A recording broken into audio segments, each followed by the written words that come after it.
இத பாருங்க, முன்ன மாதிரி எல்லாம் நீங்க புடிவாதம் பிடிக்க கூடாது. நம்ம 2 பேரும் சேர்ந்து வேலைக்கு போனாதான் வீடு வாசல் எல்லாம் வாங்கி 4 பேருக்கு முன்னாடி கௌரவமா வாழ முடியுங்க.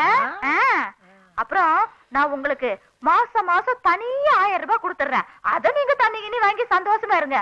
ஆனா நான் வேலைக்கு போக கூடாதுன்னு மட்டும் சொல்லக்கூடாது ராசா. ஏண்டி, ஒரு மாசம் வேலைக்கு போன உனக்கே இவ்வளவு கிரிமினல்லாம், வருஷம் பூரா திருநாய் மாதிரி சுத்திக்கிட்டு இருக்க எனக்கு எவ்வளவு கிரிமினல். அடியே ரஞ்சிதா, நீ இப்படி எல்லாம் செய்வேன்னு தெரிஞ்சுதான் உனக்குன்னு இந்த கத்திய வாங்கிட்டு வந்திருக்கிறேன். நீ மட்டும் காலையில வேலைக்கு போனேன்னு வச்சுக்க, மவள ஏய் இப்ப குத்த மாட்டேன்.